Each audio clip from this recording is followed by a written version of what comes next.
দলের পক্ষ থেকে আমাদের দলের ভারপ্রাপ্ত চেয়ারম্যান জনাব তারেক রহমান সার্বক্ষণিকভাবে ওনার চিকিৎসার তদারকি করছেন। চিকিৎসার সমস্ত বিষয়ে উনি দেশে বিদেশি চিকিৎসকদের সাথে আমাদের মাধ্যমে যোগাযোগ রাখছেন। দলের মহাসচিব এবং দলের স্থায়ী কমিটির সদস্য সহ সারা দেশের মানুষের ন্যায় প্রধান উপদেষ্টা পরিষদের সদস্য এবং বাংলাদেশের অন্তর্বর্তীকালীন সরকার সার্বক্ষণিকভাবে ওনার চিকিৎসার ব্যাপারে যথাযথ সহযোগিতা এই হাসপাতালের চিকিৎসক, নার্স এবং সকল কর্তৃপক্ষকে দিয়ে যাচ্ছেন এবং আমরা অত্যন্ত কৃতজ্ঞ।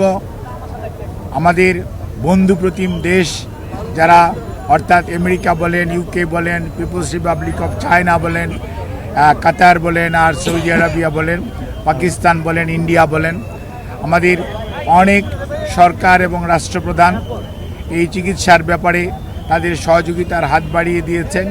আমরা এই সংকটময় মুহূর্তে আপনাদের মাধ্যমে দেশবাসীর কাছে ওনার সুস্থতার জন্য দোয়া চাই এবং আল্লাহ রাব্বুল আলামিন যাতে দেশবাসীর দোয়া, সারা পৃথিবীর অনেক মানুষের ওনার প্রতি ভালোবাসা এবং দোয়ার কারণেই হয়তোবা উনি এই যাত্রায় সুস্থ হয়ে উঠবেন বলে আমরা আশা করি।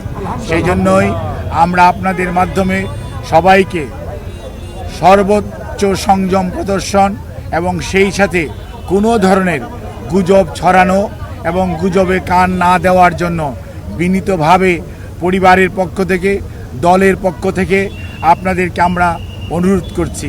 আমাদের দল কিভাবে আপনাদেরকে ইনফরমেশন দিবে সেটিও আমাদের দলের পক্ষ থেকে জানিয়ে দেওয়া হয়েছে।